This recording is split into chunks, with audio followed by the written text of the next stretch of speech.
Necesito el dinero urgente, exigió mi hijo, entregándome la deuda de $280,000 de su esposa, como si fuera una simple factura. No me decepciones, mamá, agregó Richard, con la voz fría. Le di una sonrisa. Cuando volvieron esa noche para recoger el dinero, encontraron la casa vacía, con solo un sobre la mesa. Pero antes de continuar, verifica si ya estás suscrito al canal y escribe en los comentarios, ¿desde dónde estás viendo este video? Nos encanta saber hasta dónde están llegando nuestras historias. El sonido del timbre a las 6 de la mañana nunca trae buenas noticias. Yo ya estaba despierta, observando el amanecer desde la ventana de la cocina, sosteniendo mi taza de té con ambas manos para absorber su calor. El invierno en Tijuana siempre fue despiadado, pero a mis 65 años, mis huesos parecían sentir el frío de forma más aguda. Cuando abrí la puerta, mi corazón se aceleró. Miguel estaba allí parado, su rostro tenso, iluminado por la luz tenue del amanecer. Mi único hijo, que rara vez me visitaba a menos que necesitara algo. No hubo abrazo, solo un beso apresurado en el aire cerca de mi cara mientras pasaba junto a mí, entrando sin esperar invitación. «Mamá, necesito hablar». Su voz tenía esa firmeza que yo conocía tan bien, la misma que usaba su padre cuando quería algo. Miguel fue directo a la cocina, donde mi taza de té aún humeaba. Sin ceremonia, se sentó a la mesa y puso una carpeta de cuero marrón frente a él. «Café, por favor, solo». No era una petición, era una orden. Preparé la bebida en silencio, observándolo por el rabillo del ojo. A sus 40 años, Miguel llevaba la postura impaciente de alguien perpetuamente tarde para algo más importante. Sus dedos tamborileaban en la carpeta mientras revisaba constantemente su celular. «¿Cómo están Luciana y los niños?», pregunté, poniendo el café frente a él. «Están bien. Mira, mamá, no tengo mucho tiempo». Abrió la carpeta y sacó unos papeles. «Tenemos un problema serio. Luciana hizo algunas inversiones que no salieron bien». Un escalofrío recorrió mi espalda. No era la primera vez que escuchaba algo así. En los últimos 5 años, desde la muerte de mi esposo, Roberto, Miguel había tomado el control de mis finanzas. Lo que comenzó como ayuda para una viuda desorientada se transformó gradualmente en una transferencia constante de recursos, siempre con la promesa de devolución que nunca se materializaba. Él deslizó un extracto bancario hacia mí. El número resaltado en rojo hizo que mi estómago se hundiera. 280,000 geleras. «Es una deuda con gente seria, mamá». Miguel tomó un sorbo del café. «Luciana se metió con unas personas que no bromean. Necesito este dinero para mañana». Mis manos comenzaron a temblar. «Miguel, eso es casi todo lo que tengo. Es mi jubilación, la venta de la casa de la playa, todo lo que quedó después de que tu padre». «¿Y para qué necesitas ese dinero?», me interrumpió bruscamente. «Vives en esta casa que ya está pagada. Tus gastos son mínimos. Tengo mis medicinas, mis tratamientos. Somos familia, mamá». Su voz se endureció. «Siempre dijiste que harías cualquier cosa por mí». Ahí estaba la frase mágica. Familia. El argumento final que siempre me hacía ceder, entregarme, sacrificarme. ¿Cuántas veces había escuchado eso ya? 20,000 para el negocio que no funcionó. 50,000 para resolver un problema con proveedores. Siempre la misma promesa. Es solo un préstamo, lo devuelvo tan pronto como las cosas mejoren. Miré el extracto en mis manos y luego al hijo que apenas reconocía. ¿Dónde estaba el niño de ojos brillantes que corría por el jardín con un avión de juguete en las manos? ¿Cuándo se transformó en este hombre de expresión dura que me trataba como un banco personal? «Necesito tiempo para pensar», murmuré. «No hay tiempo, mamá». Miguel golpeó la mesa haciendo temblar las tazas. «Necesito este dinero hoy. Mañana será demasiado tarde». Se levantó y caminó hasta la ventana, mirando el jardín cubierto por una fina capa de nieve. Cuando se giró, su voz era más suave, calculada. «Sabes que nunca te lo pediría si no fuera importante. Es por la seguridad de Luciana, de los niños. Nuestros problemas también serán tus problemas si esto no se resuelve. Una amenaza velada. Mi propio hijo. Está bien, respondí finalmente, la voz casi inaudible. Voy a transferir. El alivio en el rostro de Miguel era casi palpable. Sonrió por primera vez desde que llegó. Sabía que podía contar contigo. Miró su reloj. Tengo una reunión ahora, pero vuelvo esta noche para cenar y lo resolvemos, ¿ok? Asentí con la cabeza, incapaz de hablar. Miguel guardó los papeles, terminó el café de un trago y caminó hacia la puerta. Antes de salir, se volteó. No me decepciones, mamá, dijo con firmeza, como si yo fuera una niña desobediente. La puerta se cerró. Permanecí inmóvil en la silla, con el extracto bancario frente a mí. Por la ventana, observé el lujoso auto de Miguel alejarse, dejando marcas de neumáticos en la nieve inmaculada. Algo dentro de mí había cambiado. Una vida entera de sumisión, primero a Roberto, luego a Miguel, pesaba sobre mis hombros. Y de repente, como una represa que cede después de años de presión, algo se rompió. Con las manos aún temblorosas, agarré el teléfono y llamé a la única persona que siempre me dijo la verdad, incluso cuando yo no quería escucharla. Teresa, soy Cecilia. Necesito tu ayuda. Teresa llegó en menos de una hora. Nos conocíamos desde la universidad. Ella siguió una carrera como abogada, mientras yo abandoné mis estudios para casarme con Roberto. Ella nunca aprobó mis elecciones, pero siempre estuvo cerca, como un faro constante que yo insistía en ignorar. ¿280,000? Teresa casi derrama el té que le serví. Cecilia, eso es una locura. Es prácticamente todo lo que tienes. Asentí, sintiendo el peso de la realidad. No es la primera vez, Teresa. El año pasado fueron $75,000 para una expansión del negocio.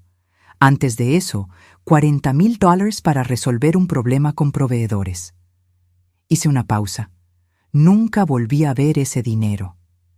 Teresa apoyó la taza en la mesa con más fuerza de la necesaria. ¿Y por qué sigues dándole dinero, Cecilia? Siempre has sido tan lista en tantas cosas. ¿Cómo no puedes ver lo que está pasando? La pregunta me golpeó como una bofetada. ¿Por qué seguía haciendo esto? ¿Por amor? ¿Por miedo? ¿Por costumbre? Es mi hijo, respondí automáticamente. Y tú eres su madre, no su banco, replicó Teresa. Roberto te manipuló durante 40 años y ahora Miguel está siguiendo los pasos de su padre. ¿Cuándo va a parar esto? Miré por la ventana el pequeño jardín de invierno que cuidaba con tanto cariño. Las rosas estaban durmientes, esperando pacientemente la primavera para florecer de nuevo. Como yo, persistían año tras año, independientemente de las condiciones. Hoy, respondí, sorprendiéndome a mí misma. Esto se acaba hoy. Teresa me miró fijamente, confundida. ¿Qué quieres decir? Respiré hondo, sintiendo algo dentro de mí romperse y luego recomponerse, diferente, más fuerte. Quiero que me ayudes a transferir todo mi dinero a una cuenta que Miguel no conozca. Y quiero que me ayudes a salir de esta casa antes de que regrese. Los ojos de Teresa se abrieron como platos. Luego, lentamente, se formó una sonrisa en su rostro. Cecilia Vasconcelos, esperé casi 45 años para escucharte decir algo así. Sacó su celular del bolso. Tengo un apartamento en Mérida que está vacío. Las llaves están en mi oficina. ¿Cuánto tiempo tenemos hasta que Miguel regrese? Dijo que volvería para la cena, así que unas 8 horas. Teresa miró su reloj. Tiempo suficiente. Iremos al banco primero. Luego pasaremos por la oficina del abogado para que me des un poder en caso de que necesites representación legal. Y luego haremos tus maletas y saldremos de aquí. Me levanté, sintiendo una mezcla de terror y euforia. En toda mi vida adulta, nunca había tomado una decisión tan radical. Se va a enfurecer, murmuré, más para mí que para Teresa. Ella sujetó mis manos. Cecilia, ¿le tienes miedo? Pensé en el rostro de mi hijo cuando no conseguía lo que quería. ¿Cómo cambiaba su voz? ¿Cómo se endurecían sus ojos? Sí, admití. Le tengo miedo de la misma manera que le tenía miedo a su padre. Entonces es hora de dejar de tener miedo. Teresa apretó mis manos. Vamos a buscar tus cosas. En mi habitación, agarré la maleta que solo había usado 2 veces en la última década. Abrí el armario y comencé a elegir ropa, pero pronto me di cuenta de que no quería llevarme mucho de esa vida. Solo lo esencial, algunas ropas, mis medicinas, documentos importantes y las pocas joyas de valor sentimental que no habían sido vendidas para financiar los negocios de Miguel. En el fondo del cajón de la cómoda encontré la pequeña caja de madera donde guardaba el único dinero que Roberto y Miguel nunca supieron que tenía, cerca de $15,000 que ahorré vendiendo dulces caseros y artesanías a lo largo de los años. Mi secreto, mi pequeña rebelión. Agarré el portarretrato con la foto de mi madre y dudé al ver la foto de Miguel de niño. Después de un momento, decidí dejarla. Cuando volví a la sala, Teresa estaba al teléfono organizando todo. El vuelo a Mérida está confirmado para las 16 horas. Aún tenemos tiempo para ir al banco y a la oficina. En el banco, el gerente pareció sorprendido con mi solicitud de transferir todo el dinero. Señora Vasconcelos, ¿está segura? Es una cantidad considerable. Absolutamente, respondí, firmando los documentos. Y necesito que esta transacción no aparezca en ningún extracto enviado a mi dirección residencial. Mientras esperábamos el procesamiento de la transferencia, Teresa me miró curiosa. ¿Qué le vas a dejar a Miguel? Pensé por un momento. Una nota y una lección que debería haber aprendido hace mucho tiempo. Cuando volvimos a casa, escribí cuidadosamente una nota en papel y la dejé sobre la mesa de la cocina. Decía simplemente: quien está decepcionada soy yo. No me busques. Al salir por la puerta con mi maleta, miré hacia atrás, a la casa que había sido mi prisión durante tantos años. En el jardín, las rosas durmientes esperaban pacientemente el momento de florecer de nuevo, exactamente como yo. En el taxi camino al aeropuerto, Teresa agarró mi mano. ¿Estás bien?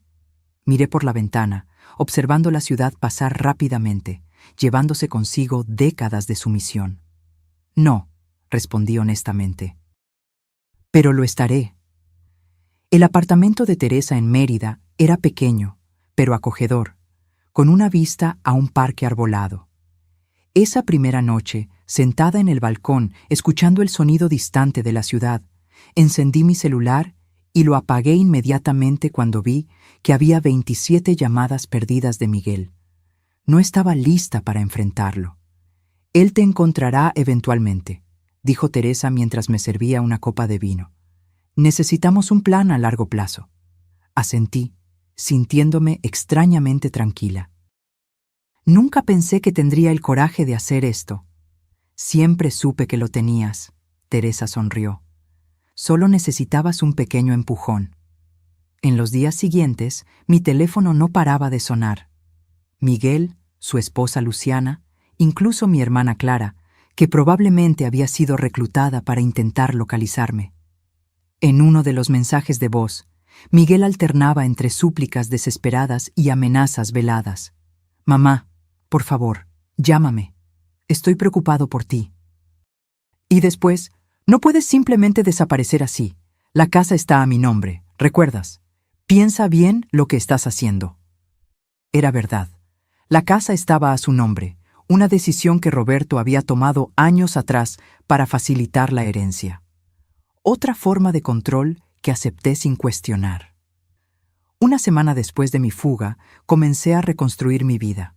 Abrí una cuenta en un nuevo banco. Alquilé un pequeño apartamento cerca del parque y comencé a buscar algo para ocupar mi tiempo. A mis 65 años nunca había trabajado formalmente, pero descubrí que mis dulces caseros y artesanías tenían un mercado en los mercadillos locales. Teresa permaneció en Tijuana, pero se convirtió en mis ojos y oídos. Fue ella quien me contó sobre la visita furiosa de Miguel a su oficina. Estaba fuera de control, me dijo por teléfono. Exigía saber dónde estabas, amenazaba con demandarte, decía que no tenías capacidad mental para tomar decisiones financieras. ¿Y qué le dijiste?, pregunté. Le dije que estabas perfectamente cuerda y que, si continuaba con las amenazas, yo presentaría una orden de restricción. Teresa se rió. Se puso rojo de vergüenza. Creo que nadie lo había enfrentado antes.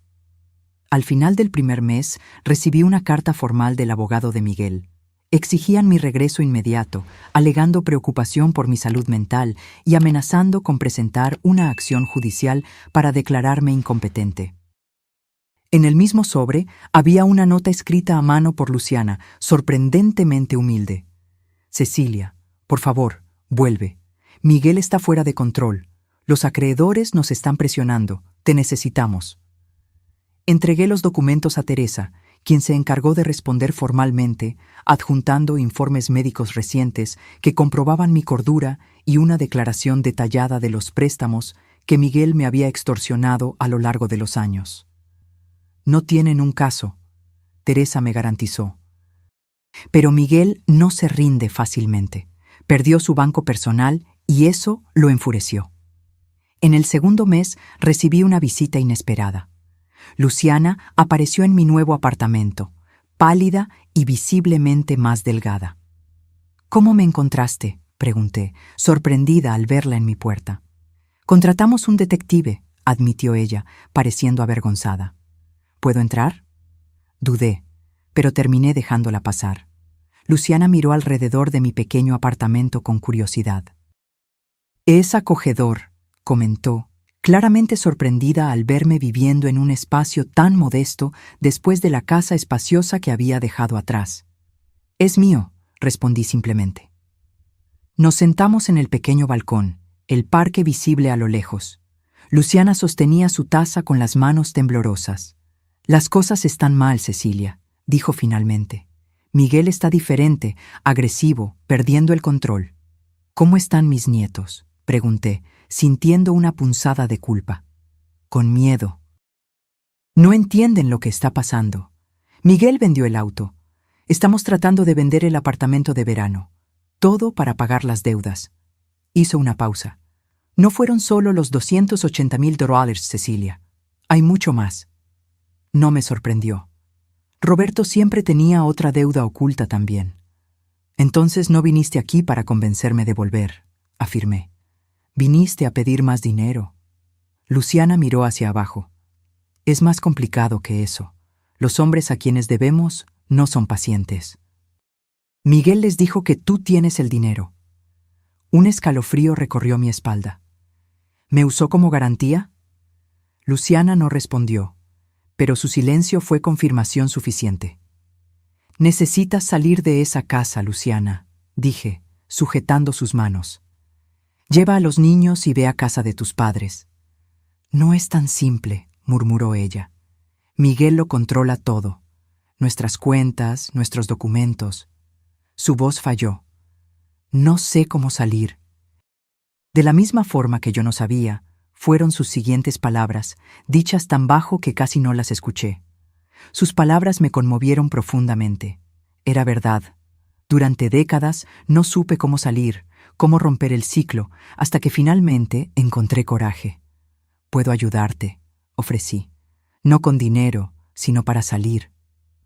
Luciana me miró con una mezcla de esperanza y miedo. Él nos encontrará, así como te encontró a ti. Entonces estaremos listas cuando él llegue, respondí con una confianza que nunca había sentido antes. Pero primero necesitamos sacarte a ti y a los niños de esa casa. Después de que Luciana se fue, con un plan trazado y mi nuevo número de teléfono cuidadosamente escondido en la suela de su zapato, me senté en el balcón observando la puesta de sol. El horizonte anaranjado parecía simbolizar mi propia transformación, de la oscuridad a la luz. Mi teléfono sonó. Era Teresa. «Luciana te encontró, ¿verdad?», preguntó sin rodeos. «¿Cómo lo supiste?». Miguel apareció en mi oficina de nuevo, esta vez con uno de los acreedores. Un tipo aterrador con cicatrices en la cara. Hicieron amenazas veladas, queriendo saber dónde estabas. Mi estómago se revolvió. ¿Qué les dijiste? Les dije que si te tocaban un dedo, o a mí, o a cualquier persona relacionada con este caso, yo garantizaría que pasaran el resto de su vida tras las rejas. Teresa hizo una pausa. Cecilia, esto se está poniendo peligroso. Miguel está desesperado. Lo sé, respondí, observando el último rayo de sol desaparecer en el horizonte. Y las personas desesperadas hacen cosas desesperadas. A la mañana siguiente, me despertaron unos golpes insistentes en la puerta.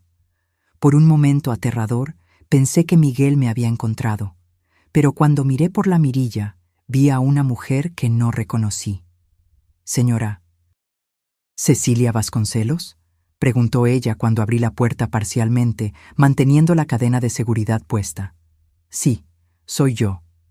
Soy la delegada Mariana Oliveira. Mostró una placa. Policía Civil. Necesitamos hablar sobre su hijo, Miguel Vasconcelos. Mi corazón se disparó. ¿Le pasó algo? La expresión de la delegada se mantuvo neutral. ¿Puedo pasar? La dejé entrar y le ofrecí café, que ella aceptó. Mientras preparaba las tazas en la pequeña cocina, intenté calmar mis manos temblorosas. Señora Vasconcelos, comenzó la delegada, sentándose en el sofá. Su hijo está siendo investigado por fraude financiera, falsificación de documentos y posible participación en usura. Nos gustaría saber si usted tenía algún conocimiento de estas actividades. Sentí como si el suelo hubiera desaparecido bajo mis pies. Una parte de mí siempre supo que Miguel no era honesto en sus negocios, al igual que su padre no lo había sido, pero escuchar las palabras investigación policial lo hizo terriblemente real. No, respondí honestamente. Yo sabía que tenía problemas financieros, pero no la extensión o la naturaleza de los mismos. La delegada escribió algo en su cuaderno. Usted salió de casa repentinamente hace 2 meses, ¿verdad? ¿Puede decirnos por qué? Le conté todo.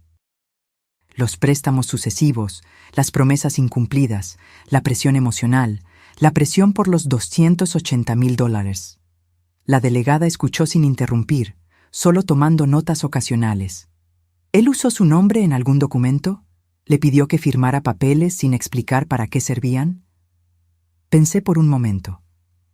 Hace algunos años me pidió que firmara algunos documentos para facilitar transferencias financieras en caso de que necesitara ayuda. Dijo que era para mi protección en la vejez. La delegada asintió. Encontramos varias transacciones sospechosas en cuentas abiertas a su nombre, señora Vasconcelos. Cuentas que usted probablemente ni siquiera sabía que existían. Cerré los ojos, sintiendo una ola de náusea. Miguel no solo me había manipulado, había robado mi identidad. ¿Qué pasa ahora?, pregunté, intentando mantener la compostura. Continuaremos la investigación. Su declaración formal será necesaria pronto. Ella dudó. Debo advertirle que su hijo probablemente será acusado en las próximas semanas y, considerando las personas con las que se involucró, sería sensato reforzar su seguridad. Después de que la delegada se fue, llamé a Teresa, quien prometió volar a Mérida en el próximo vuelo. Siempre supe que Miguel estaba metido en cosas turbias, dijo, pero nunca imaginé que llegaría a este punto. Esa tarde recibí un mensaje de Luciana. Descubrió nuestro plan. Estoy encerrada en el cuarto con los niños. Está destrozando todo. Mi sangre se heló. Llamé inmediatamente a la delegada Oliveira, quien prometió enviar una patrulla a la dirección de Miguel. Las horas siguientes fueron un borrón de llamadas, mensajes y actualizaciones fragmentadas. Al caer la noche, todo lo que sabía era que Luciana y mis nietos estaban seguros en un refugio y que Miguel había sido detenido para ser interrogado después de resistirse a la intervención policial. Teresa llegó alrededor de las 21 y me encontró en el balcón, mirando las luces de la ciudad. Se sentó a mi lado en silencio durante unos minutos. «¿Cómo te sientes?», preguntó finalmente. «Culpable», admití. «Si no me hubiera ido, tal vez esto no habría pasado». Teresa negó con la cabeza con firmeza. «No, Cecilia, Si no te hubieras ido, estarías hundiéndote junto con él, probablemente siendo usada para más esquemas fraudulentos. Agarró mi mano. Hiciste lo único que podías hacer. Te salvaste. Y al hacerlo, probablemente salvaste a Luciana y a tus nietos también. A la mañana siguiente, el titular del periódico local me dejó sin aliento. Empresario detenido por fraude y participación en usura. La foto de Miguel siendo llevado esposado por la policía parecía pertenecer a otra realidad, no a la mía. Mi teléfono sonó. Era la delegada Oliveira. Señora Vasconcelos, su hijo está solicitando su presencia en la comisaría. Insiste en hablar solo con usted. Miré a Teresa, que ya había leído la noticia y me observaba preocupada. No tienes que ir, dijo. Después de todo lo que hizo... Sí tengo que ir, interrumpí, sorprendiéndome. Necesito mirarlo a los ojos y acabar con esto de una vez por todas. La comisaría era un lugar frío e impersonal, con luces fluorescentes que realzaban cada arruga de mi rostro cansado. Miguel fue llevado a una sala de visitas, esposado y vistiendo un uniforme naranja que lo hacía parecer más pequeño, más viejo. Cuando me vio, sus ojos, tan parecidos a los de su padre, se llenaron de lágrimas. «Mamá», dijo, con la voz ahogada, «viniste». Me senté frente a él, manteniendo distancia. «Querías verme. Estoy aquí». Miguel parecía un animal acorralado, mirando a su alrededor como si buscara una salida. «No entiendes la situación en la que estoy», comenzó, inclinándose hacia adelante. «Esta gente no bromea. Si no pago lo que debo...» «No», interrumpí, con la voz sorprendentemente firme. «Tú no entiendes la situación en la que tú mismo te metiste. No estoy aquí para darte dinero, Miguel. Ese tiempo se acabó». Su rostro cambió, la vulnerabilidad dando paso a la rabia. «Me abandonaste cuando más te necesitaba. Tu propia familia. ¿Es eso lo que les vas a decir a tus nietos? ¿Que dejaste a su padre pudrirse en la cárcel?» Respiré hondo, negándome a ser manipulada de nuevo. «Les diré que su padre tomó malas decisiones, al igual que su abuelo, y que yo finalmente tomé una buena decisión». Miguel golpeó sus manos esposadas sobre la mesa. «La casa está a mi nombre». «¿Aún no lo entiendes? Puedes quedarte con la casa. Ya no tienes nada que me interese. ¿Y qué hay de mí? Soy tu hijo.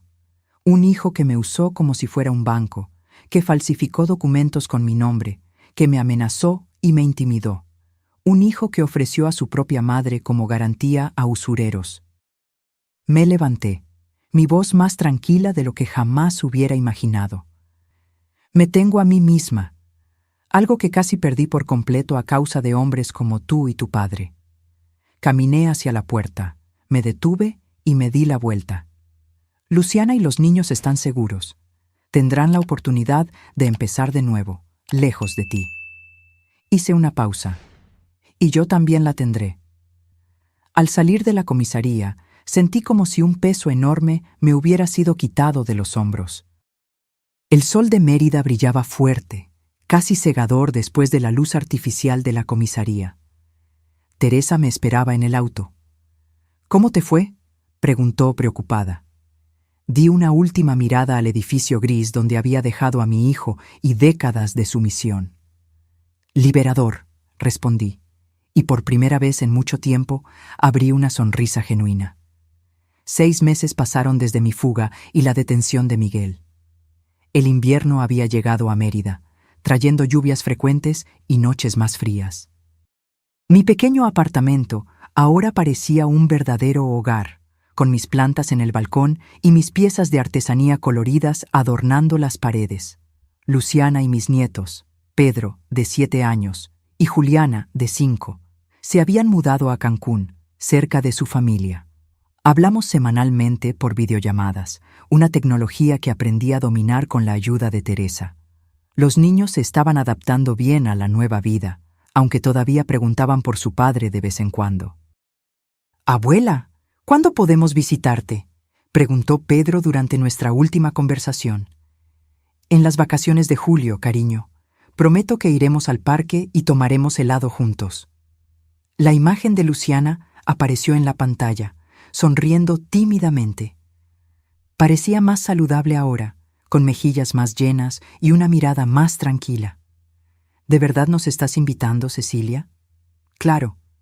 Mi apartamento es pequeño, pero cabemos todos. Será bueno escuchar la risa de los niños por aquí.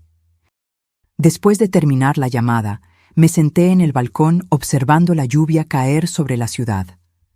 El juicio de Miguel estaba programado para el mes siguiente. Las acusaciones eran graves: fraude, falsificación, uso de documentos falsos, asociación con organización criminal. Teresa estimó una pena de al menos 8 años. Yo había accedido a testificar, no por venganza, sino por justicia, por mí, por Luciana, por mis nietos y por todos los demás que Miguel había engañado a lo largo de los años. El teléfono sonó, sacándome de mis pensamientos. Era un número que no reconocí. Cecilia Vasconcelos. Aquí es Paulo Monteiro, el abogado de su hijo. Sentí un nudo en el pecho. En los últimos meses, Miguel había cambiado de abogado varias veces, cada uno prometiendo milagros jurídicos que nunca se concretizaron. ¿Qué puedo hacer por usted? Miguel quiere proponer un acuerdo. Tiene información sobre operaciones más grandes que pueden interesar al fiscal a cambio de una pena reducida, pero necesita su ayuda. Respiré hondo, ya imaginando a dónde iba a parar esto. ¿Qué tipo de ayuda? Financiera, por supuesto, para cubrir los honorarios de un equipo jurídico especializado. $180,000. Casi me río. La audacia era increíble. Señor Monteiro, ya no tengo esa cantidad y, aunque la tuviera, no la usaría de esa manera.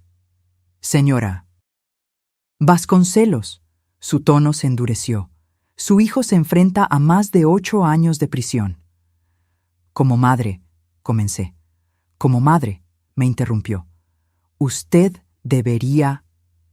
Como madre, interrumpí de vuelta. Hice lo que pude durante décadas. Ahora, Miguel necesita enfrentar las consecuencias de sus propias acciones. Hubo un silencio prolongado al otro lado de la línea. Él dijo que usted respondería así.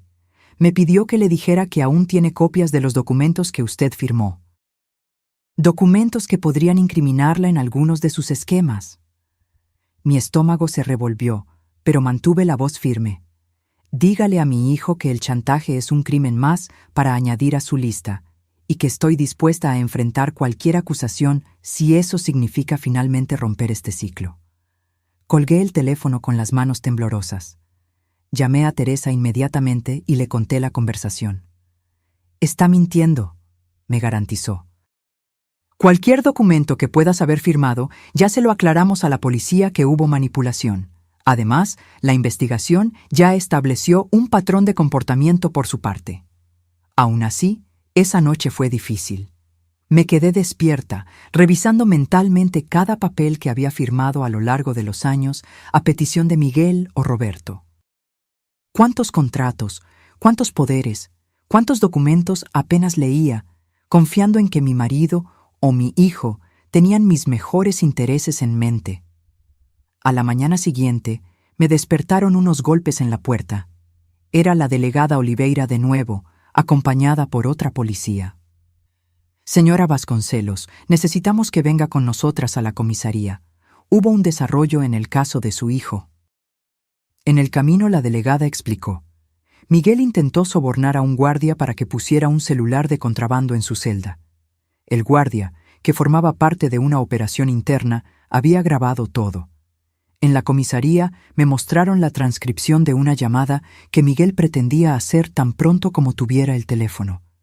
Era para uno de los hombres a quienes debía dinero, ofreciendo mi dirección en Mérida como garantía de que pagaría sus deudas. Mi madre tiene dinero escondido. Si no puedo pagar, ¿sabes dónde encontrarla? Leí las palabras, sintiendo una frialdad que parecía venir de dentro de mis huesos. Mi propio hijo estaba dispuesto a poner mi vida en riesgo para salvar su propio pellejo.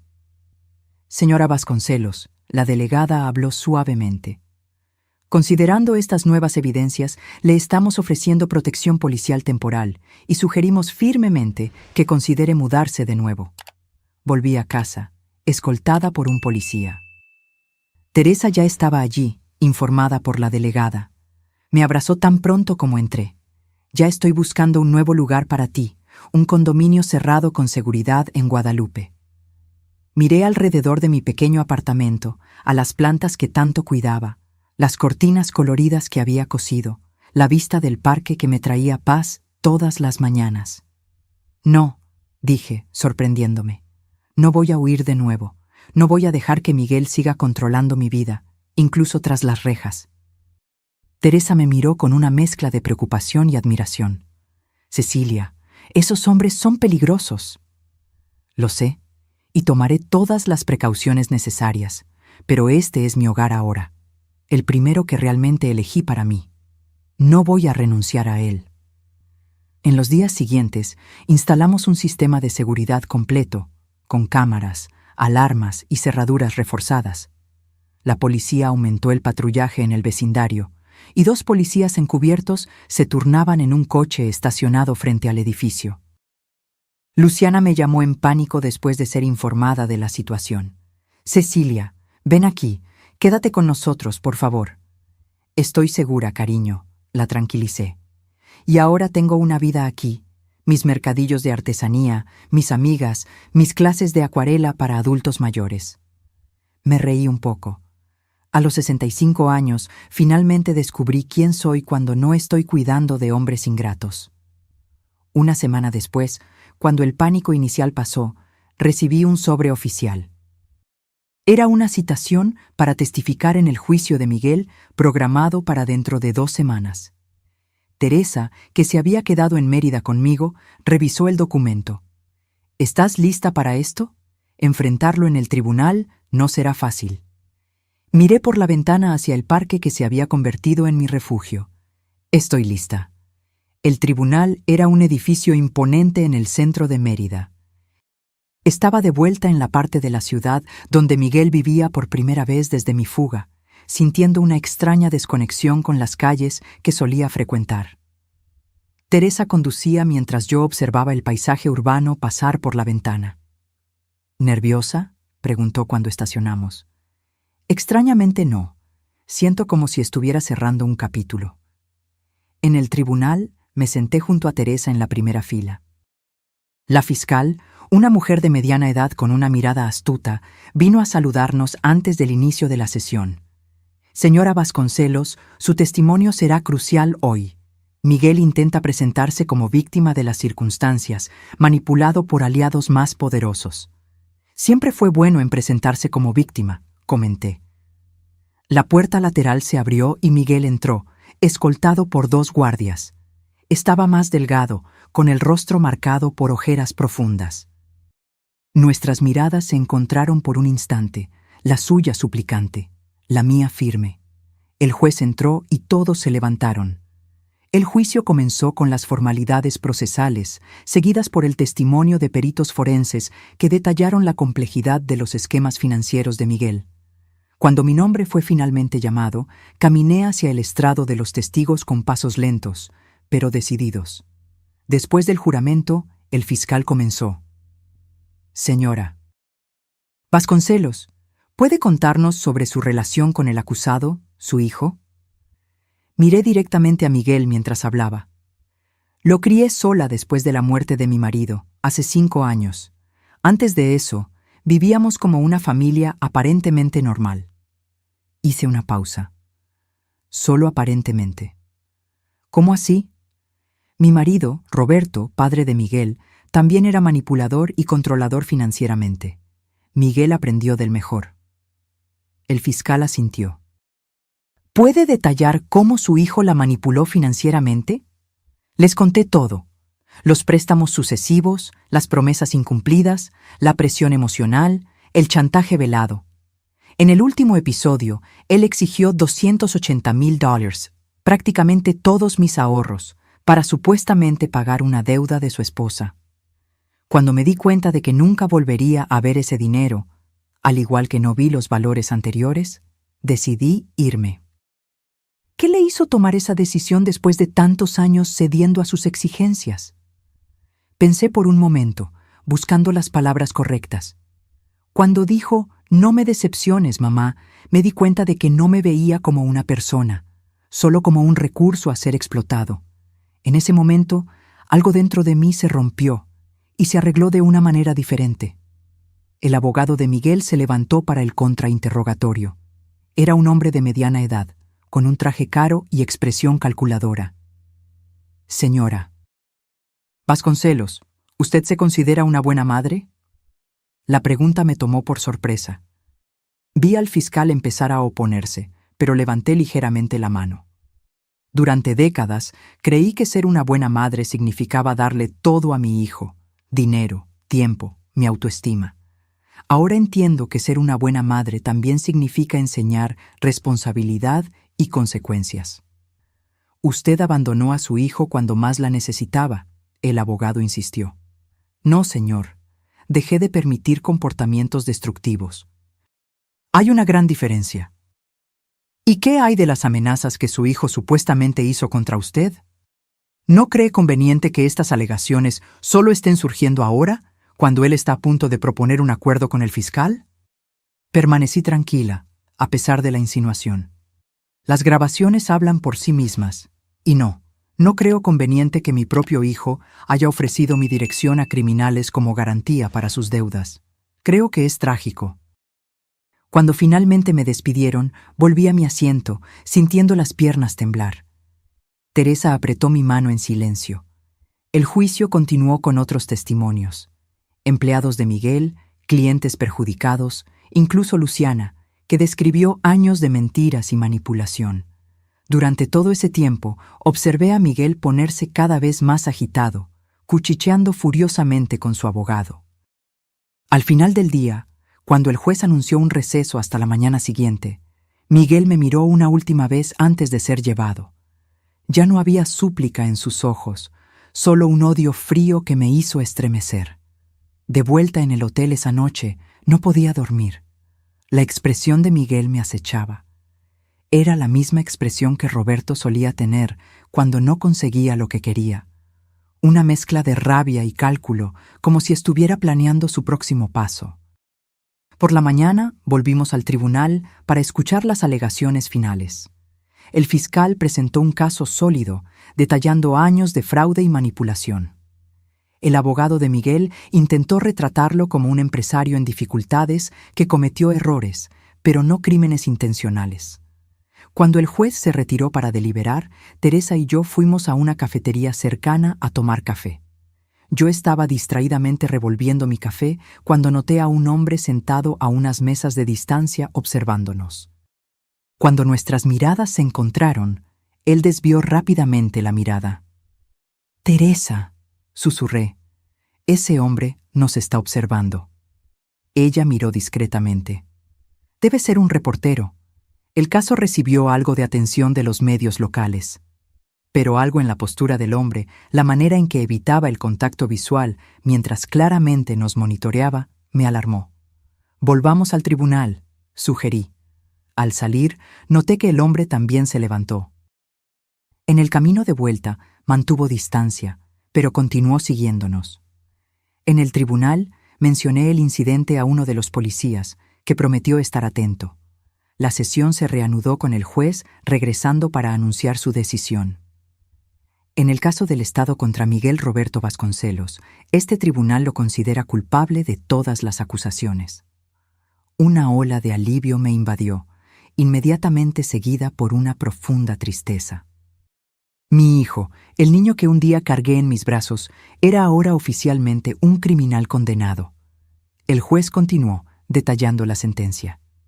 10 años de prisión con posibilidad de libertad condicional después de 4 años, además de multas e indemnización a las víctimas. Miguel permaneció impasible durante la sentencia. Cuando los guardias se acercaron para llevárselo, se giró en mi dirección. «Esto no ha terminado», dijo, lo suficientemente alto para que yo oyera. «Te vas a arrepentir». Al salir del tribunal, noté de nuevo al mismo hombre observando a la distancia. Esta vez lo señalé directamente al policía que nos acompañaba. El hombre se dio cuenta y desapareció rápidamente entre la multitud. «Necesitamos volver al apartamento hoy mismo», le dije a Teresa mientras caminábamos hacia el coche. «No me siento segura aquí». En la semana siguiente al juicio, intenté retomar mi rutina en Mérida. La protección policial se había reducido a patrullas periódicas, ya que las amenazas de Miguel parecían menos viables ahora que estaba condenado y bajo vigilancia constante. Una tarde, al volver del mercadillo donde vendía mis piezas de artesanía, noté un coche desconocido estacionado cerca de mi edificio. Algo en el vehículo me puso en alerta máxima. Tal vez eran las ventanas muy oscuras o el hecho de estar estratégicamente posicionado para tener una vista de la entrada del edificio. En lugar de entrar, pasé de largo y llamé a la delegada Oliveira. «Puede que no sea nada», admitió ella, «pero no cuesta nada verificar. Quédese en un lugar público mientras enviamos a alguien». Entré en una cafetería cercana y esperé, observando por la ventana. 20 minutos después, una patrulla se acercó al vehículo sospechoso.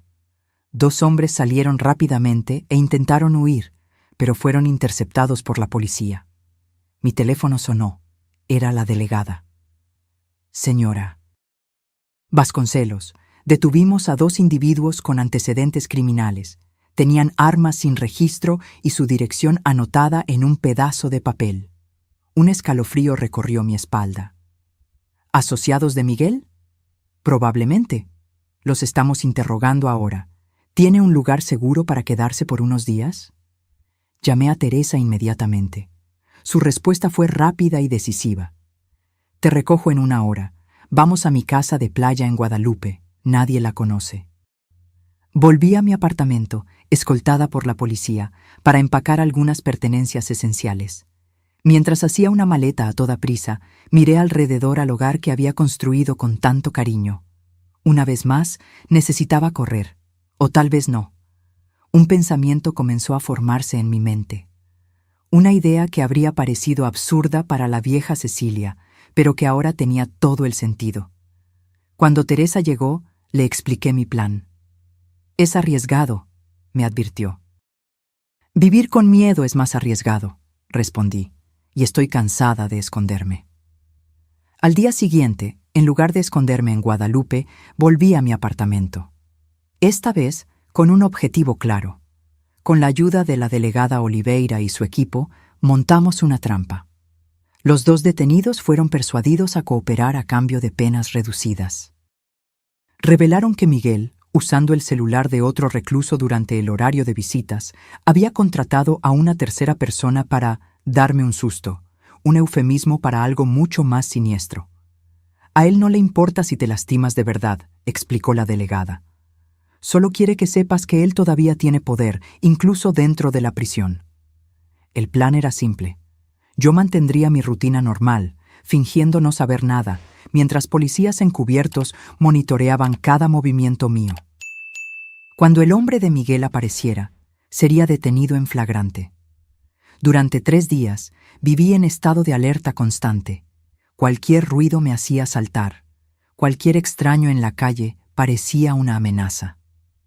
En la mañana del 4.º día, mientras regaba las plantas del balcón, noté a un hombre apoyado en un poste al otro lado de la calle, observándome fijamente.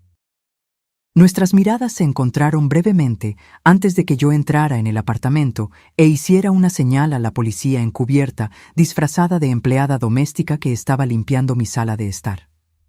«Es él», susurré. «Estoy segura». El hombre continuó vigilando el edificio durante cerca de media hora. Luego, lentamente, comenzó a cruzar la calle hacia la entrada. El portero, otro policía disfrazado, lo dejó entrar sin cuestionar. Me senté en el sofá de la sala, de cara a la puerta, y esperé. Mi corazón latía tan fuerte que podía escucharlo en mis oídos. La policía estaba escondida en el cuarto con la puerta entreabierta. El timbre sonó. Respiré hondo y fui a abrir. «¿Señora Cecilia Vasconcelos?», preguntó el hombre, un individuo de apariencia común que podría pasar fácilmente desapercibido entre la multitud. Sí, tengo un mensaje de su hijo. Antes de que pudiera hacer cualquier movimiento, 3 policías surgieron de diferentes puntos del pasillo y lo dominaron rápidamente. El hombre no se resistió, pareciendo casi aliviado de haber sido atrapado. Más tarde ese día, la delegada Oliveira me visitó para informarme que el hombre había confesado todo. Miguel le había prometido pagar $5,000 para asustar a la madre ingrata que lo había abandonado. ¿Y qué significaba exactamente sustos?, pregunté. La delegada dudó. Involucraba romper algunos objetos en su apartamento, hacer amenazas verbales y... se detuvo. Dejar marcas visibles en usted. Nada fatal, pero lo suficiente para hacer que nunca más se sienta segura. Me senté, sintiendo que mis piernas flaqueaban. ¿Esto es suficiente para nuevas acusaciones contra Miguel?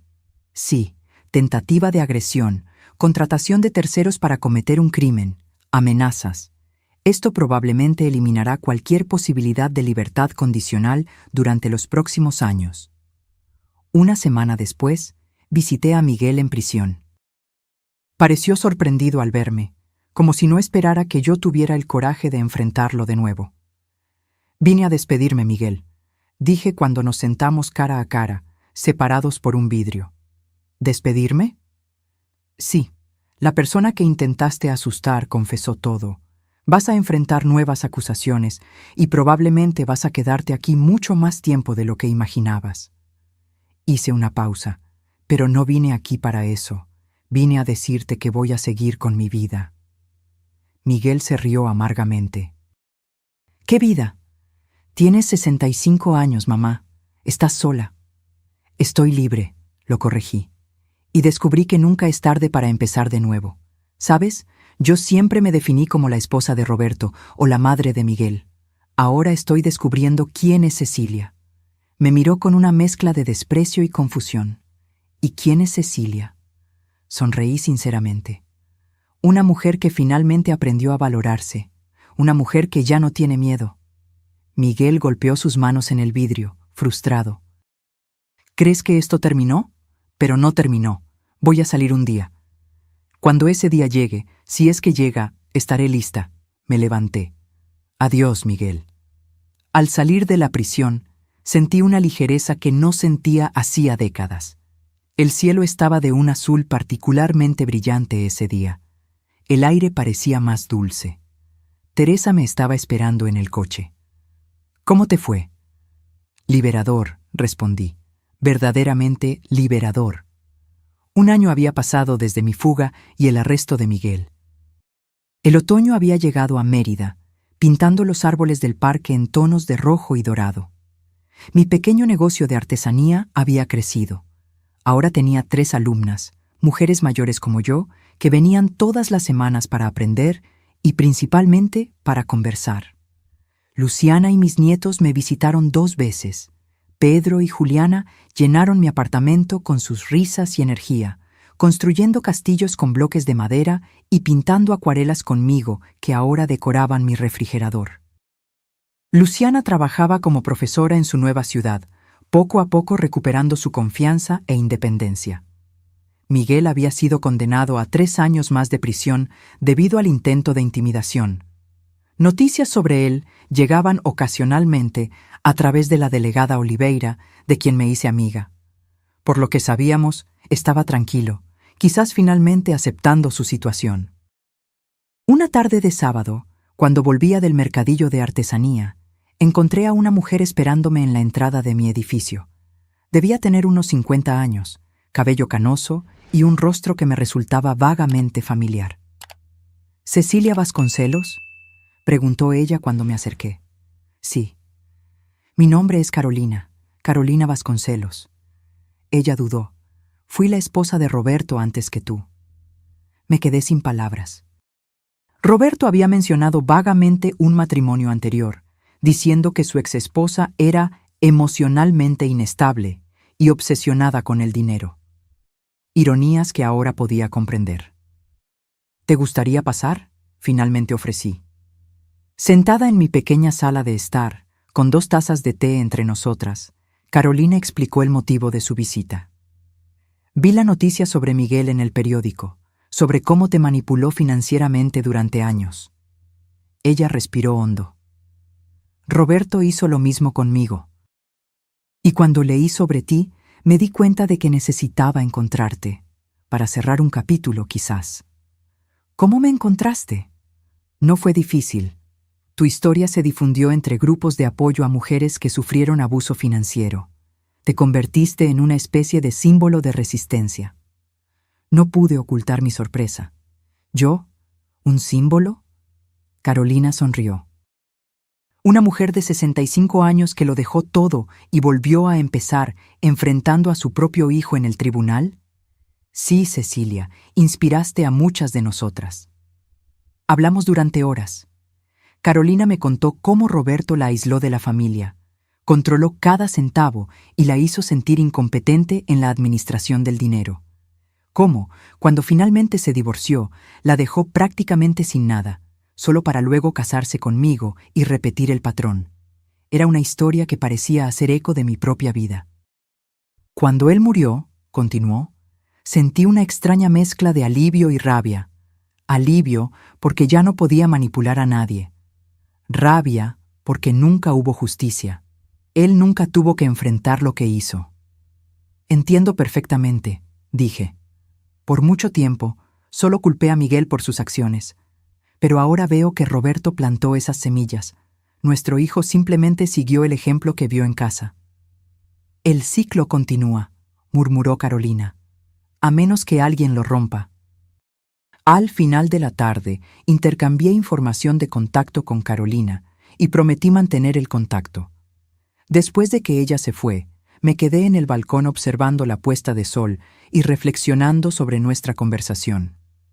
Roberto y Miguel, padre e hijo, ambos ahora fuera de mi vida, uno por la muerte, el otro por la prisión, ambos dejando cicatrices que yo todavía estaba aprendiendo a sanar.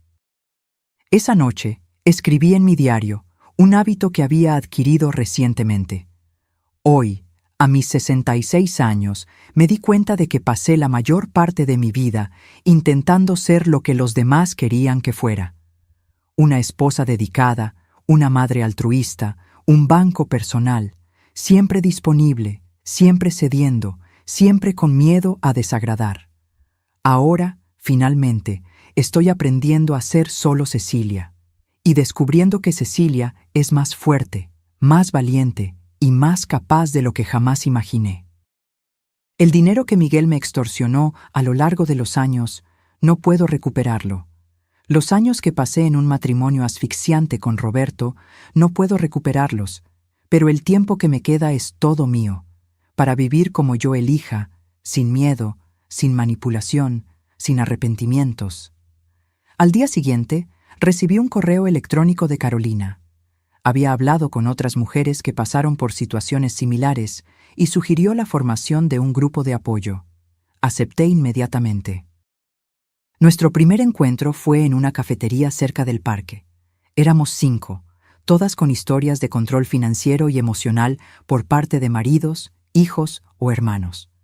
Compartimos nuestras experiencias, nuestras tristezas, nuestras pequeñas y grandes victorias. Al final de la reunión, Teresa, que me acompañaba, sugirió: deberías formalizar esto, crear una ONG o algo así. Hay tantas mujeres por ahí que necesitan escuchar estas historias, que necesitan saber que nunca es tarde para empezar de nuevo. La idea rápidamente tomó forma. En pocos meses, Recomesos, Nuevos Comienzos, fue registrada oficialmente como una organización sin fines de lucro dedicada a apoyar a mujeres víctimas de abuso financiero y emocional. Usando mis habilidades de artesanía, creé nuestro símbolo, un fénix colorido renaciendo de las cenizas. Nuestra primera conferencia pública atrajo a más de 40 mujeres. Estaba nerviosa al subir al pequeño escenario improvisado, pero cuando comencé a hablar, mi voz se hizo más fuerte. Mi nombre es Cecilia Vasconcelos. Tengo 66 años. Durante casi 7 décadas, permití que otros controlaran mi vida y mi dinero. Primero mi marido, luego mi hijo. Hasta que un día, cuando mi hijo exigió $280,000, casi todo lo que tenía, algo dentro de mí se rompió y se arregló. Miré los rostros atentos en la platea. Nunca es tarde para decir no. Nunca es tarde para empezar de nuevo. Y nunca, jamás, es demasiado tarde para descubrir quién eres realmente cuando no estás viviendo para la aprobación de otra persona. Los aplausos fueron ensordecedores. 2 años después de mi fuga, recibí una carta inesperada. Era de Miguel, escrita con una letra que parecía más contenida, menos impulsiva de lo que recordaba. Cecilia, comenzaba la carta, sin usar la palabra mamá. No estoy escribiendo para pedir perdón. Sé que no lo merezco, pero para decirte que estoy en terapia aquí en prisión. El psicólogo me hizo ver patrones que no podía ver antes. Cómo repetí contigo exactamente lo que hacía mi padre. Cómo aprendí a ver a las personas como recursos, no como seres humanos. No me estoy disculpando, solo estoy reconociendo la verdad. Y la verdad es que tenías razón en dejarme enfrentar las consecuencias de mis acciones. Sé que probablemente tirarás esta carta, y no te culpo. Solo quería que supieras que, a pesar de todo, estoy orgulloso de la persona en la que te has convertido. Vi tu foto en el periódico hablando en esa conferencia. Parecías diferente, más fuerte. Leí la carta varias veces, sintiendo emociones contradictorias. Cautela, porque conocía bien la capacidad de manipulación de Miguel. Tristeza por lo que podría haber sido. Y, sorprendentemente, un toque de esperanza. No respondí inmediatamente. En su lugar, llevé la carta a mi próxima sesión de terapia. Otro hábito saludable que adquirí en mi nueva vida. ¿Qué quieres hacer?, preguntó mi terapeuta después de que leí la carta. No sé. Una parte de mí quiere creer que realmente está cambiando. Otra parte me recuerda cuántas veces fui engañada antes. ¿Y si ambas partes tienen razón? ¿Y si realmente está intentando cambiar, pero aún no es seguro para ustedes reconectarse? Esas palabras permanecieron conmigo en los días siguientes. Finalmente, escribí una breve respuesta. Miguel, recibí tu carta. No puedo decir que confío en tus palabras. La confianza, una vez rota, es difícil de recuperar. Pero reconozco tu esfuerzo por buscar ayuda y reflexionar sobre tus acciones. Mi vida ahora se centra en ayudar a mujeres que pasaron por lo que yo pasé. Encontré propósito y paz en ese trabajo. Espero sinceramente que tú también encuentres tu camino. Si es un verdadero camino de cambio, tal vez podamos hablar de nuevo algún día. No como la madre y el hijo que éramos, sino como 2 personas intentando mejorar. Cecilia. Envié la carta sin grandes expectativas. No esperaba una respuesta y no la recibí durante meses. Estaba bien. Mi vida había seguido su propio curso, independientemente de Miguel o de las sombras del pasado. La primavera llegó a Mérida, transformando la ciudad con colores vibrantes. Nuestra organización, Recomesos, había crecido, ahora con una pequeña oficina en el centro de la ciudad y voluntarios dedicados. 2 veces por semana ofrecíamos talleres gratuitos de educación financiera, algo que yo misma tuve que aprender desde 0 a los 65 años. Luciana se convirtió en una colaboradora frecuente, compartiendo su propia jornada de recuperación financiera y emocional. Mis tardes de sábado estaban reservadas para mis nietos, que ahora venían a visitarme regularmente. Pedro, con casi 9 años, adoraba dibujar conmigo. Juliana, a los 7, ya se interesaba por mi artesanía. «Abuela», me preguntó cierta tarde, mientras trabajábamos juntas en una pieza, «¿estás feliz ahora?». La pregunta me tomó por sorpresa. Dejé de bordar y miré a mi nieta, sus ojos curiosos, su rostro inocente. «Sí, cariño», respondí con sinceridad, «más feliz que nunca». «¿Incluso sin el abuelo y papá?». Elegí las palabras con cuidado. A veces, Juliana, necesitamos alejarnos de las personas que amamos para encontrarnos a nosotras mismas. Eso no significa que dejemos de amarlas, solo significa que necesitamos amarnos a nosotras mismas también. Ella pareció considerar mis palabras, con las cejas fruncidas en concentración. ¿Cómo cuando necesito estar sola en mi cuarto a veces, aunque me guste jugar con Pedro? Sonreí, admirando su sabiduría infantil. Exactamente. En julio de ese año, recibí una llamada inesperada. Era la delegada Oliveira. Señora Vasconcelos, la llamo para informarle que su hijo será transferido a una casa de transición el próximo mes. La noticia me tomó por sorpresa. Pensé que, con las acusaciones adicionales, demostró buen comportamiento, completó programas de rehabilitación y sus abogados consiguieron una revisión de la sentencia. Aún tendrá restricciones severas, pero podrá trabajar durante el día. Agradecí la información y colgué, sintiendo una inquietud que no sentía hacía mucho tiempo. Miguel estaría parcialmente libre. ¿Qué significaría eso para mí, para Luciana, para los niños? Llamé a Teresa inmediatamente. ¿Crees que deba preocuparme?, pregunté después de contarle la novedad. Teresa, siempre práctica, respondió. Aumentaremos la seguridad de tu apartamento solo por precaución, pero, sinceramente, Cecilia, dudo que intente algo. Tendría mucho que perder. Una semana después, recibí otra carta de Miguel. A diferencia de la anterior, esta fue formal, casi distante. Cecilia, seré transferido a una casa de transición el próximo mes. Quería que lo supieras por mí y no por otra persona. Trabajaré en un proyecto de reforestación urbana durante el día y regresaré a la unidad por la noche y los fines de semana. No tengo intención de buscarte ni de interferir en tu vida de ninguna manera. Aprendí mis lecciones de la manera más difícil. El psicólogo aquí dice que respetar los límites es el primer paso para relaciones saludables. Estoy intentando practicarlo. También quería que supieras que he estado hablando con Luciana sobre los niños. Ella aceptó dejarme escribirles cartas bajo su supervisión. Tal vez algún día pueda verlos de nuevo cuando ella se sienta segura. La ausencia de la palabra mamá al principio y al final de la carta no pasó desapercibida.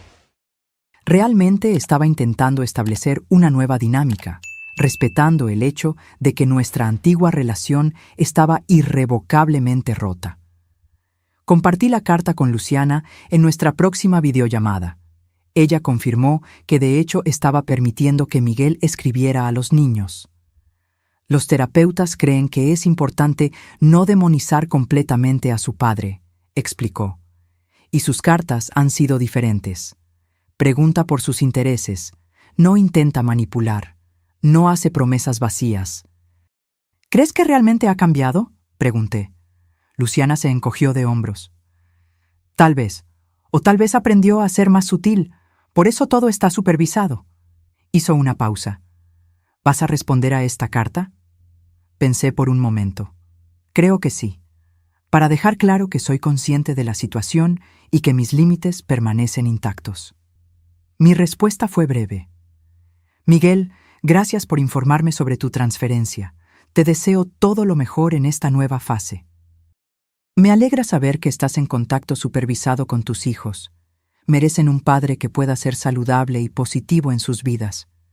Como dije antes, encontré mi camino. Espero sinceramente que tú encuentres el tuyo también. Cecilia. Julio llegó con un calor intenso. En un miércoles particularmente caluroso, recibí una llamada inesperada. Señora Vasconcelos, aquí es Roberta, del Centro de Transición Correccional. Tenemos un problema con su hijo, Miguel Vasconcelos. Mi corazón se disparó. ¿Está bien? Físicamente sí, pero hubo un incidente en el lugar de trabajo hoy. Discutió con otro recluso y, bueno, se negó a devolver el golpe cuando fue provocado. De hecho, se alejó y encontró a un supervisor. El problema es que esto lo convierte en un objetivo para otros reclusos, y estamos preocupados por su seguridad. ¿Qué tiene eso que ver conmigo?, pregunté, confundida. Miguel solicitó transferencia a otro proyecto, de preferencia uno donde pudiera trabajar solo o con supervisión directa. Tenemos una vacante abierta en un programa de restauración urbana para revitalizar una plaza pública cerca de su barrio, pero necesitamos su aprobación, dado el historial entre ustedes. Me quedé en silencio por un momento, procesando la situación. Miguel había optado por no tomar represalias, incluso cuando fue provocado, algo que el Miguel que yo conocía jamás haría, y ahora él necesitaba mi ayuda. ¿Él pidió específicamente trabajar cerca de mí?, pregunté cautelosamente. No, señora.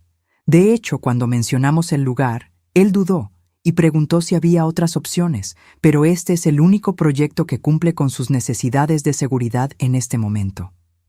Esto me sorprendió. Miguel realmente se estaba esforzando por respetar mi espacio. ¿A qué distancia quedaría la obra de mi apartamento?, pregunté. Aproximadamente a 15 cuadras. No tendría permiso para salir del área del proyecto, que será monitoreada. Respiré hondo. Ok, doy mi aprobación. Después de colgar, cuestioné mi decisión.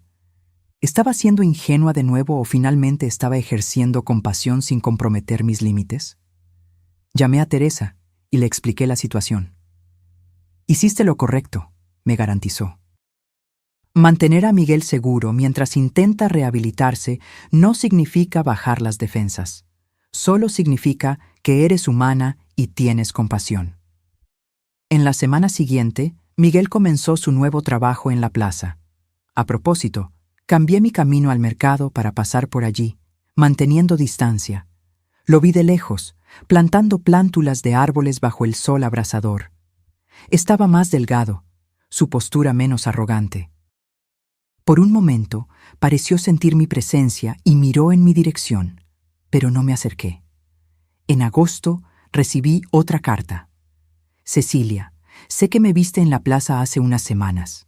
Gracias por no haberme abordado y por haber aprobado mi transferencia a este proyecto. El trabajo ha sido terapéutico. Hay algo profundamente gratificante en transformar un espacio abandonado en algo hermoso y útil para la comunidad. No estoy pidiendo perdón o reconciliación.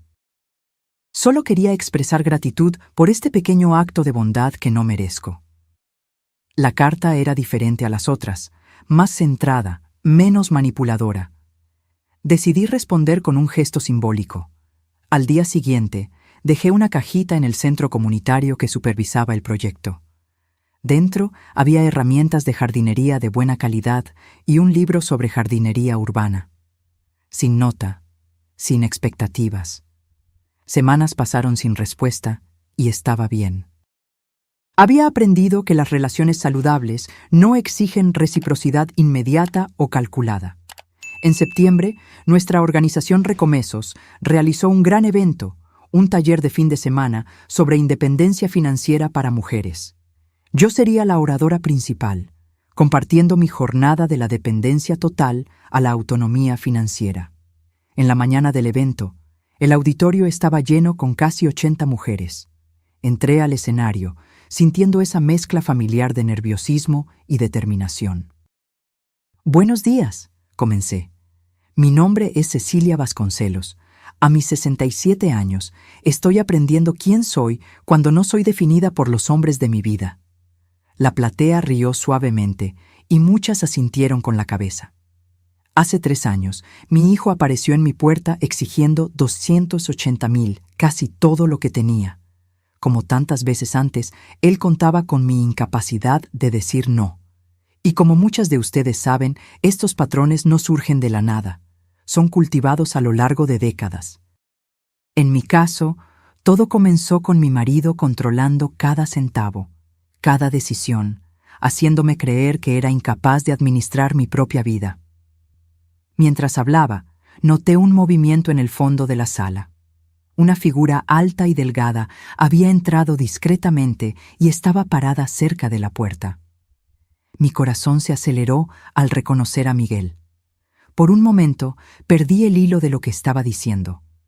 La platea se dio cuenta de mi vacilación y algunos se voltearon para ver lo que me había distraído.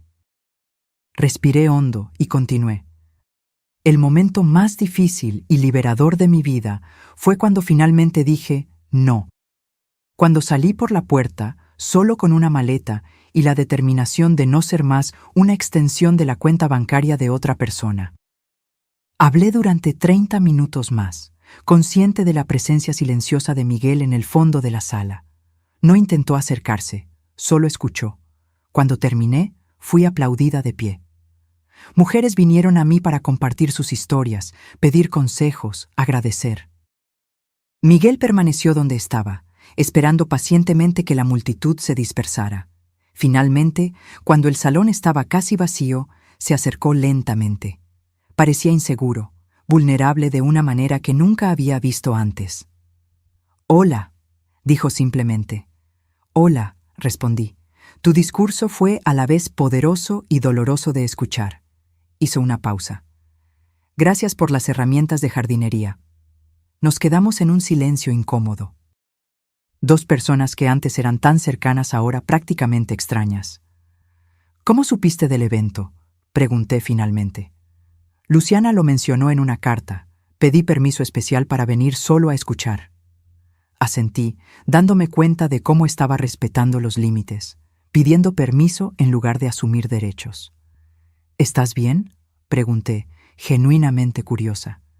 «Estoy diferente», respondió después de un momento de reflexión, aprendiendo a convivir con las consecuencias de mis elecciones.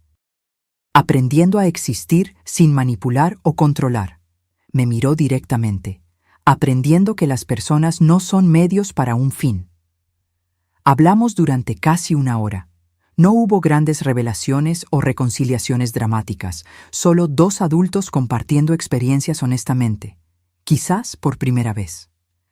Cuando nos despedimos, Miguel preguntó, «¿Podemos hacer esto de nuevo algún día?». «Tal vez», respondí. «Un paso a la vez». A la mañana siguiente, mientras caminaba por el parque con Teresa, reflexioné sobre el encuentro. «¿Crees que realmente cambió?», preguntó mi amiga. «Creo que se está esforzando», respondí honestamente. «Y eso es más de lo que Roberto jamás hizo». «¿Y tú? ¿Estás lista para perdonar?». Observé las flores floreciendo en el parque, su ciclo eterno de renovación. «Perdonar no es algo que se da de una sola vez», dije finalmente. «Es una práctica diaria». Estoy aprendiendo a perdonarlo tanto a él como a mí misma por permitir esto durante tanto tiempo. Esa tarde, sentada en el balcón de mi pequeño apartamento, escribí en mi diario: «Hoy, a mis 67 años, estoy aprendiendo que la vida rara vez ofrece finales perfectos. No hay garantía de que Miguel haya realmente cambiado o que continuará en este camino. No hay certeza de que no volveré a los viejos patrones en momentos de debilidad. Pero tal vez la vida no se trata de finales perfectos. Tal vez se trata de volver a empezar cuantas veces sea necesario, de romper ciclos tóxicos incluso cuando parece imposible, de creer que podemos ser más que nuestros peores momentos o nuestros errores más dolorosos. El dinero que Miguel exigió esa mañana, hace 3 años, fue el precio de mi liberación. Un precio alto, pero infinitamente menor que el costo de permanecer atrapada en una vida que no era verdaderamente mía. Hoy no soy rica financieramente. Vivo modestamente, gano lo suficiente vendiendo mi artesanía y con mis pequeños ahorros, pero soy inmensamente rica de otras maneras, en amistades genuinas, en propósito, en paz interior, en un coraje que no sabía que poseía. Y si hay una lección que me gustaría dejarles a mis nietas, a todas las mujeres que conozco en Recomesos, es esta: nunca es tarde para decir no. Nunca es tarde para redescubrir quién eres cuando no estás viviendo para complacer a los demás. Nunca es tarde para empezar de nuevo. A mis 67 años no estoy terminando mi historia. Solo estoy empezando a escribir los capítulos más auténticos. Cerré el diario y observé la puesta de sol pintar el cielo en tonos de naranja y púrpura. Mañana sería otro día de trabajo en la organización, otra oportunidad de transformar mi dolor en propósito, mi experiencia en orientación para otras mujeres. El timbre sonó. Era Teresa con una botella de vino. «Para celebrar», dijo ella, entrando. «¿Qué estamos celebrando?» 3 años desde que dijiste no, 3 años de libertad. Sonreímos y brindamos bajo el cielo del atardecer. «Por el coraje», propuse. Por Cecilia, corrigió Teresa, finalmente viviendo su propia vida. Ahora, si te gustó esta historia, haz clic en suscribirte y dime en los comentarios qué parte te dejó con la boca abierta. Y no olvides hacerte miembro para tener acceso a videos exclusivos que no publico aquí. Te espero allí.